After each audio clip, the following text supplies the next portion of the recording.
You're listening to The Secrets of Doctor Who, where we discuss everything about the hit BBC series, Doctor Who. Today we're discussing the Big Finish story, Fast Times, featuring the Fugitive Doctor.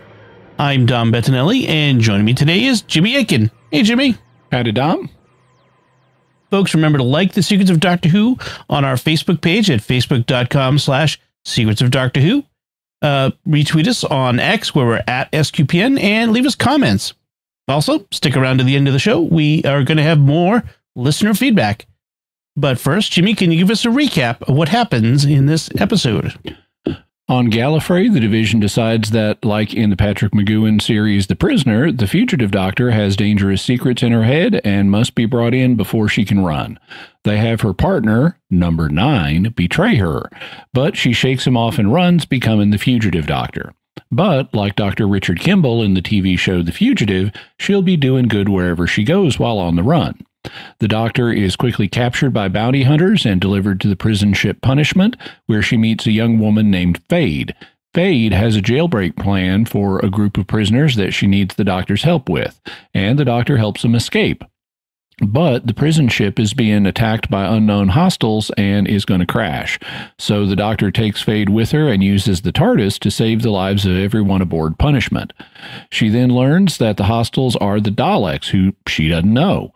But Fade knows them because she's a revolutionary against the Daleks, and her job is to get a data stick with Dalek information back to her unit, like R2-D2 in the original Star Wars movie.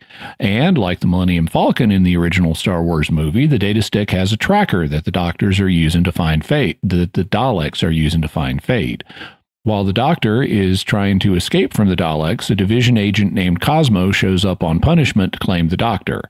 The Doctor finally solves the Dalek problem by taking them on a race through time that ends with the Daleks being destroyed in the 1945 Trinity nuclear bomb test. Afterwards, she reunites Fade with her revolutionary group. Cosmo shows up to take the Doctor into custody, but Fade's revolutionary group defends the Doctor and lets her get away.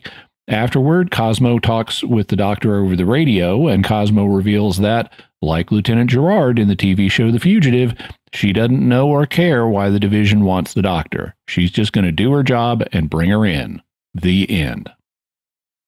What'd you think of this one, Jimmy? Well, I thought it was good. So for a start, I've been wanting a Joe Martin Fugitive Doctor set from Big Finish since Joe Martin appeared, because she was such a big step up from Jodie Whittaker's 13th Doctor. This is an interesting radio play that deals with how the Fugitive Doctor became the Fugitive Doctor, because she's not at the beginning. And then she goes on the run. One of the things that I found interesting in the bonus interviews that they have at the end of the audio drama is they pointed out that we have occasional Doctors whose entire incarnation, or at least what we see of it, is dominated by a particular thing, like the War Doctor. He's all about the Time War. They pointed out that John Pertwee's third Doctor you could think of as the Exile Doctor, because almost for his entire run, he was exiled to the planet Earth in the 20th century. And now we have the Fugitive Doctor. So you have the War Doctor, the Exile Doctor, and the Fugitive Doctor. And I think that's a nice way of thinking about them. I thought there was a bunch of good stuff in this. It was creative. I didn't think it was the best audio drama I'd heard, but I thought it was basically good and competently done. Okay. Yeah, I thought they had some exciting, interesting bits to it, and it didn't feel like a complete story. I mean, it's part of a box set, and my guess is you need the whole box set to feel like a whole story.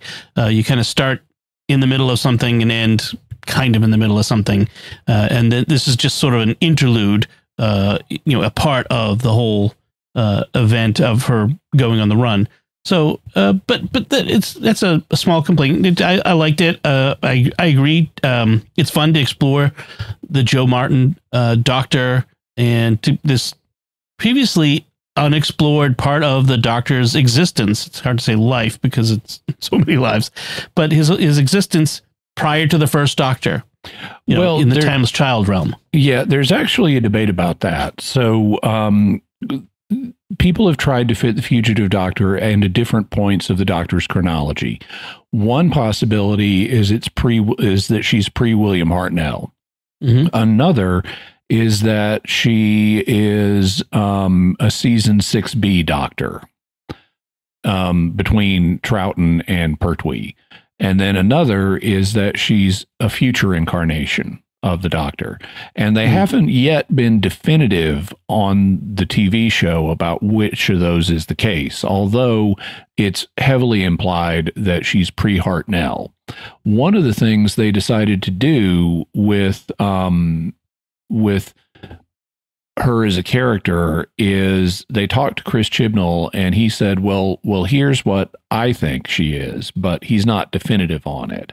And so they decide to use that to generate character drama in the series of audio plays they're doing about her. Here we get a significant clue that she is pre-Hartnell because she doesn't know who the Daleks are. Now, there are other ways you could explain that, like at some point she gets a memory wipe if she's, a 6B Doctor or a future Doctor. Personally, I go with pre-Hartnell. And that's apparently what Jo Martin was told when she had auditioned for the role and gotten the part. And then they told her the truth about what she was going to be doing. And they said, basically, you're the first Doctor. So that would imply pre-Hartnell. So that's what I take as my working thesis, and I hope that they will, over the course of the audio plays with Jo Martin, give us some answers. Mm-hmm. But I just want to note that at present, this isn't completely settled. If it's not a memory wipe, which they kind of imply in the televised season that had we found out about the division. They imply that there's a memory wipe going on. That's why the later Doctors don't remember her.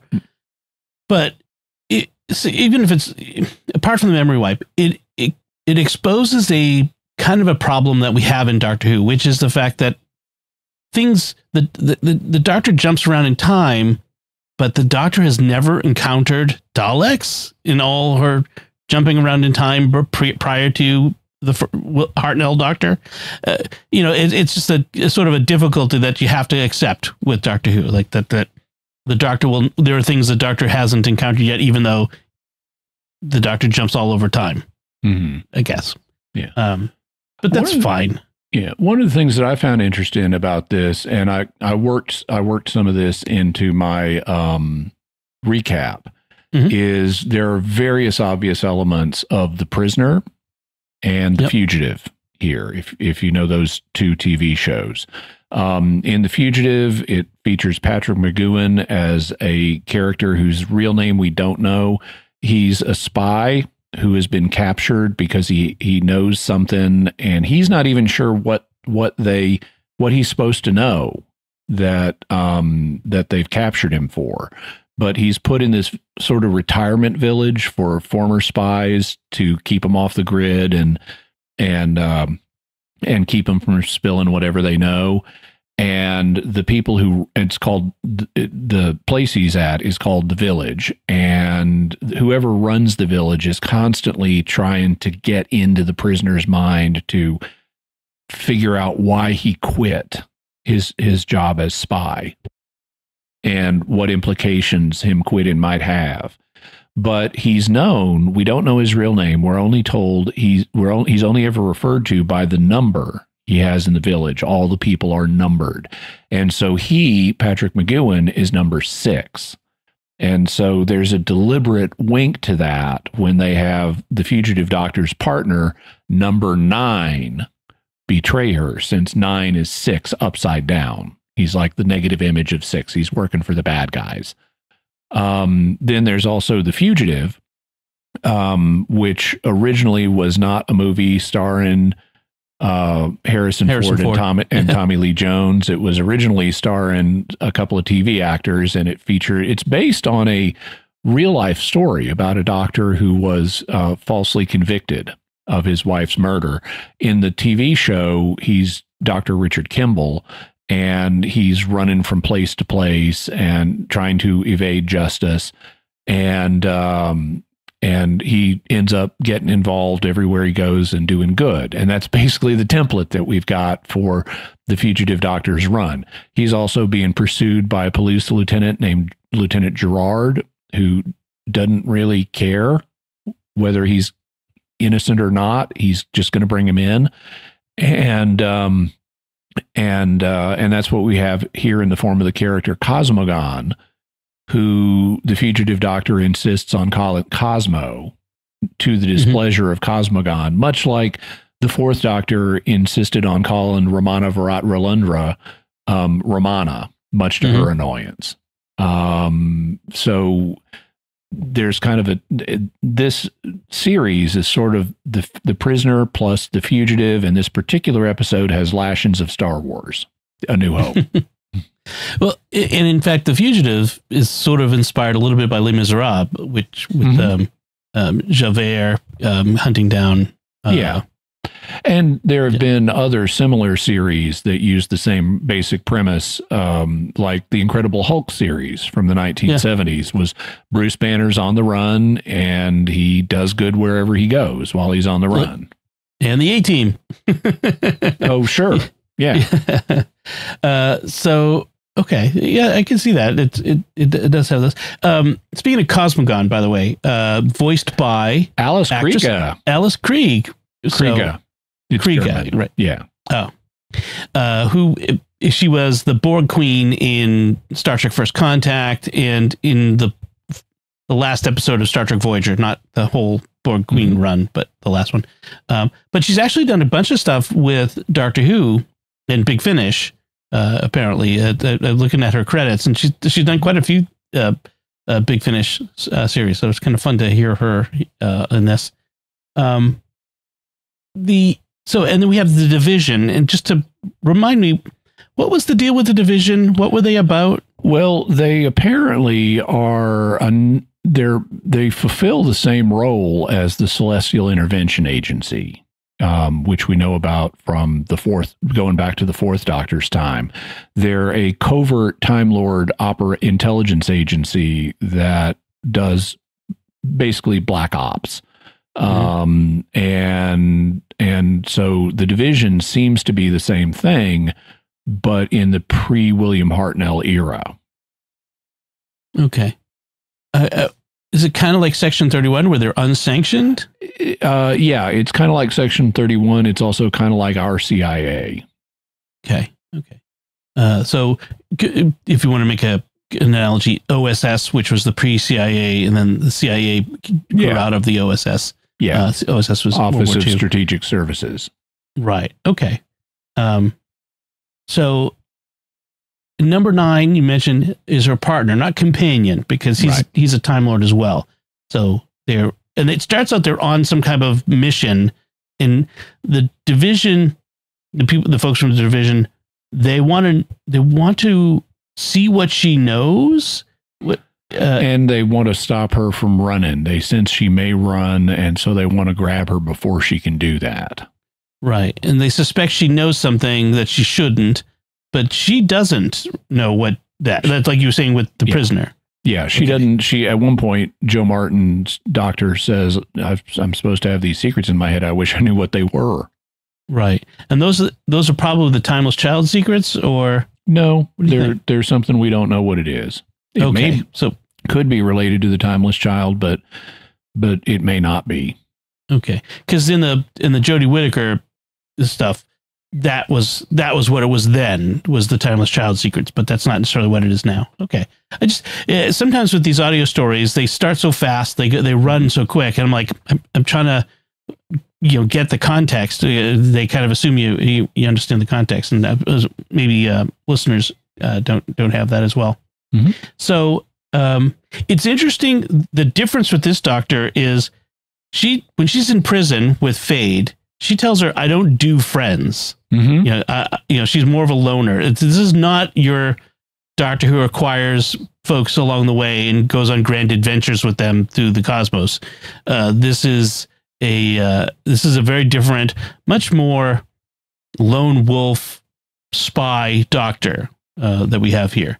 And especially after being betrayed by number 9, which is even more paranoid. So I thought that was an interesting difference. And she's sort of shanghaied into helping with this prison break by Fade. She's not here to help. She's not here to stop the villain. She's like, again, the Fugitive Doctor is a very different kind of doctor, and I think that's interesting. I would assume she's also initially oddly reconciled to her fate of like, the Time Lords are just going to catch me, and so she has no interest in breaking out of prison because it's only going to delay things. Right. So she's initially not that keen on running once she's been caught and put in punishment. Right. Which is kind of funny given, starting with the first Doctor, he's there, he's on the run from, the Time Lords. He's sort of, I mean, they're not actually hunting him per se, but they're not hunting him, but he definitely didn't want to be part of Time Lord society anymore. Right. In the prison, she's only in there temporarily. Like, the bounty hunter catches her, puts her in there until the Time Lords come and claim her. It's kind of a funny, like, why don't you just go to the Time Lords or have them just come directly to you? They could travel through time to get to this moment in place. But we needed a place for the Doctor to escape from, essentially. So we have to kind of overlook that. So she's shanghaied into helping with this prison break. Well, there could be rules that would affect it. One of the things that they've occasionally touched on the show is you can't interfere with causality chains. Like, if without creating a paradox, which is bad news. And so if you've caught the Doctor and then you call the Time Lords to give them the coordinates of where in space-time to come, and if they show up before you made the call, you've just created a causality paradox. And so there would be limits on the extent to which you could use time travel to solve problems given the paradox factor. Right. And maybe they're not quite so accurate in their time travel that they can't ensure that they come in at the right moment afterward. They have to give some buffer. Yeah, or the communications technology of the people who are trying to communicate with the Time Lords may not be as quick as it might otherwise be. Okay. So the Doctor reluctantly helps with the prison break, but when push comes to shove, when the prison ship is in trouble, she does help save not just the guard who was kind of mean to her before, but everybody on the prison hulk. So it's a ship that's been decommissioned and is being used as a prison in orbit above this world, I guess is how to imagine it.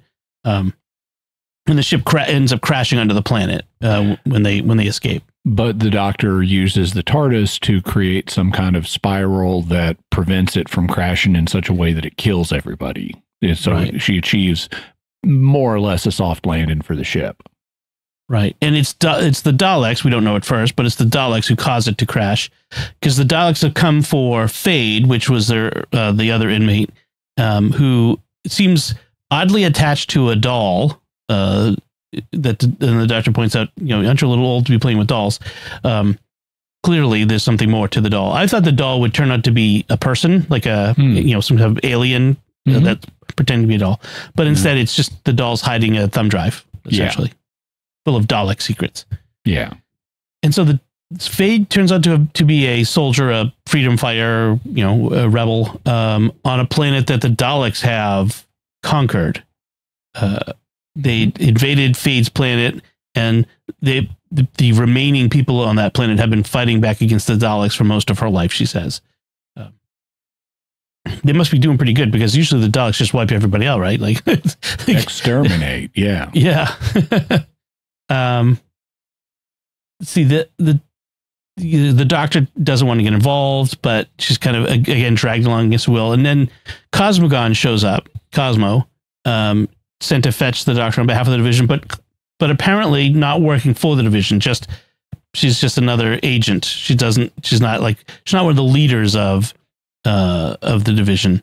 And so, but she's also there to pick up the other prisoner, Big Fish, who the Doctor renames Tiddler. He's funny. He's kind of a bully. Yeah. Yeah. And we're told he's a time agent he's sort of a thief, not a time agent. He's a thief that uses a vortex manipulator to travel through time. Right.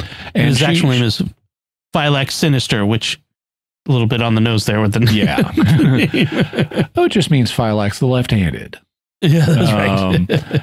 But she eventually does get him into custody. Yeah. Yes, she does. Yeah, because he's not that good at at least as the Doctor, not as good as the Doctor. And the Daleks and Cosmogon both kind of show up at the same time to get Fade and the Doctor. And so the Daleks are chasing the Doctor through time. And we have some fun language about, time corridors and taking a left turn in the time corridor. And because we saw early on, in fact, we saw a story not long ago, I forget which Doctor it was, where the Dalek time corridors played an important role in the story's outcome. Well, one episode that the writer was given specific instructions to use as a kind of not a template, but to use elements from in this was the first Doctor story, The Chase. Yes. Where the Daleks are chasing the first Doctor through time, and they wanted to do that here. They just do it in a vastly compressed form. And the Doctor decides, she explains that the Dalek time corridor system is kind of like they're a big snowplow. They don't do like turns real well. They're not agile. Whereas the TARDIS is more like a skateboard. It's very nimble, fast and stuff like that. And Fade says, well, then what are you so worried about the Daleks for? And she says, have you ever seen what a snowplow can do to a skateboard?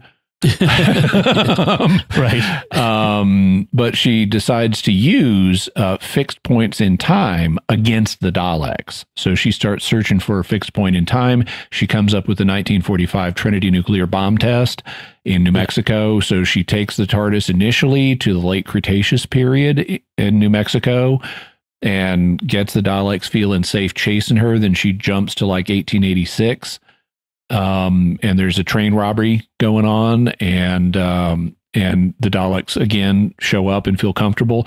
And then she leaps to just seconds before the nuclear bomb goes off in 1945. And thus the Daleks follow her, but they don't know about the bomb.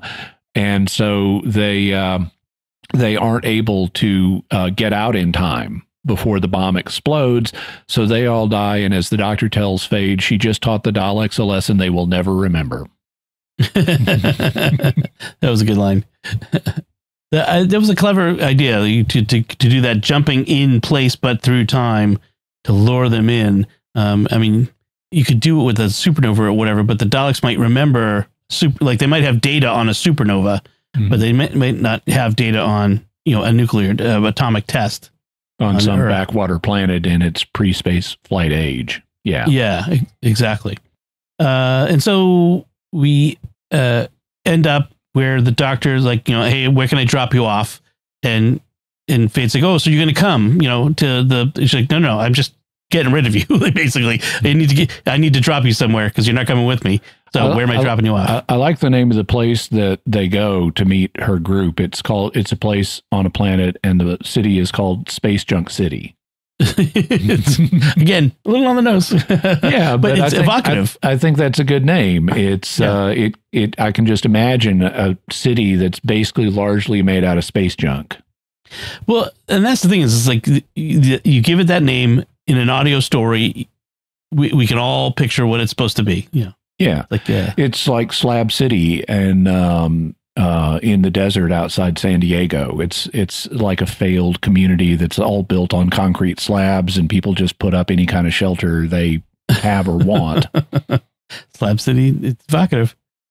And Cosmogon does show up, but the rebels end up helping the Doctor escape. They, even though she's not willing to stay and help them in their fight against the Daleks. She did help them get their data stick from Fade, along with Fade. So they're willing to give her a hand.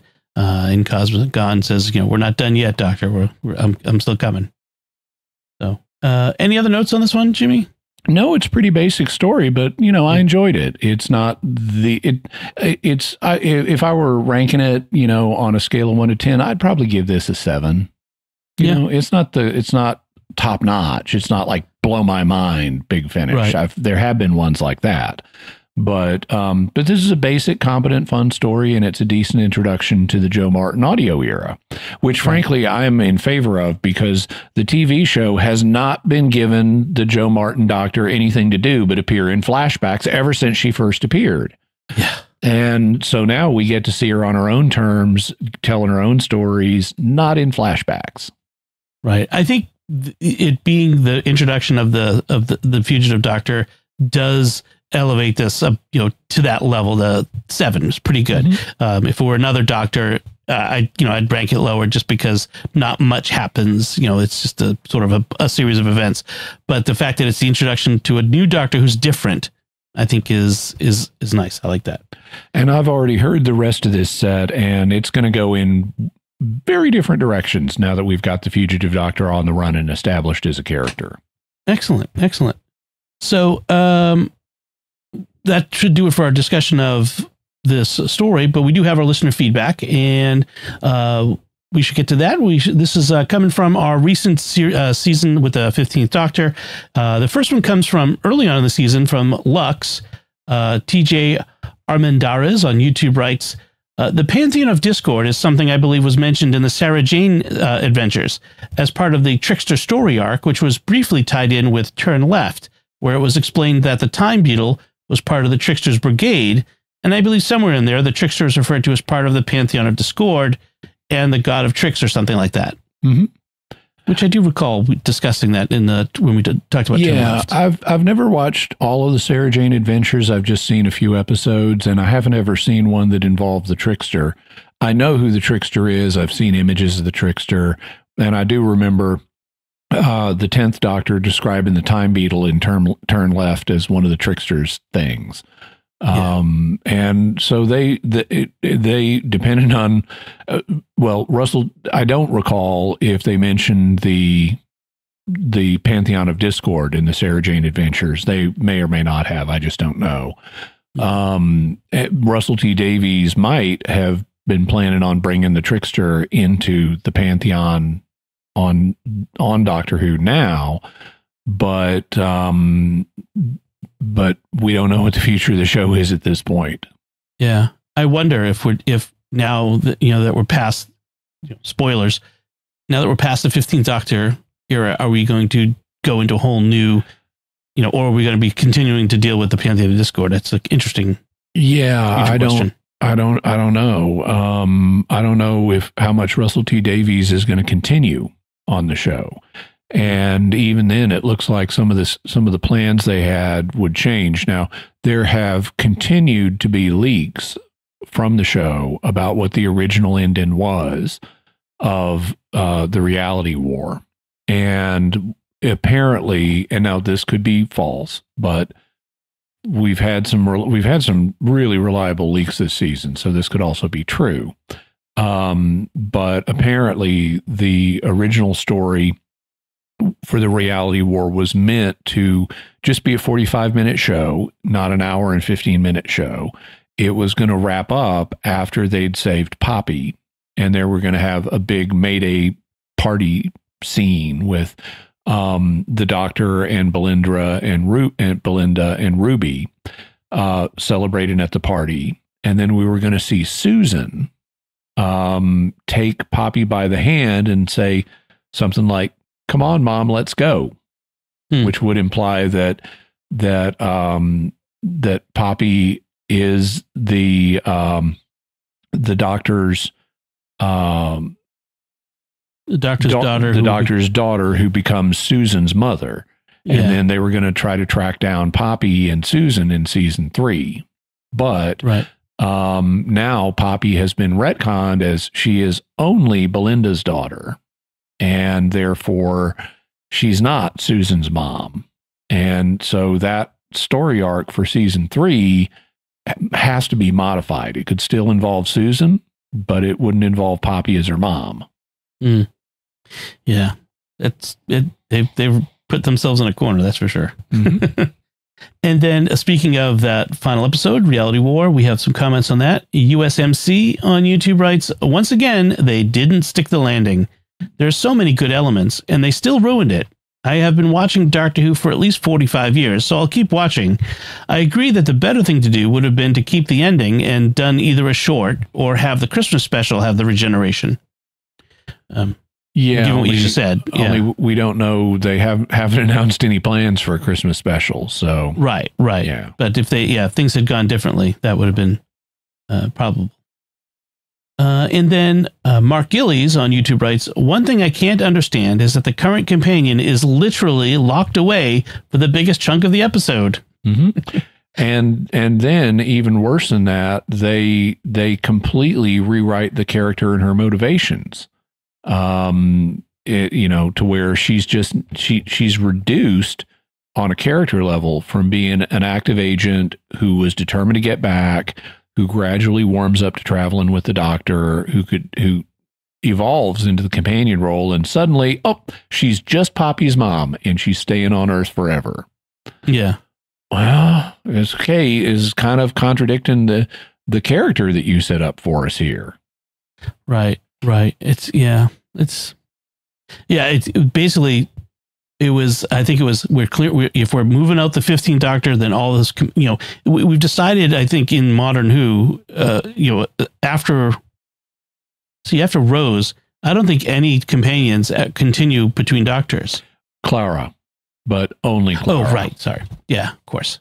But in general, I think we're at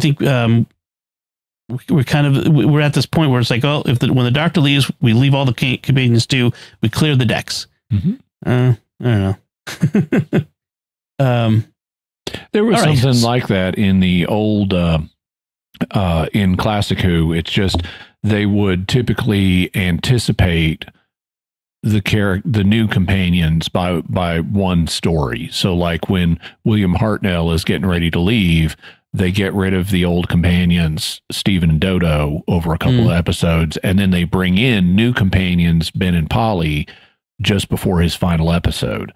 And you see the same thing at the end of the 4th Doctor, where the existing companions, like Romana, leave, and then they quickly introduce Adric, Tegan, and Nyssa.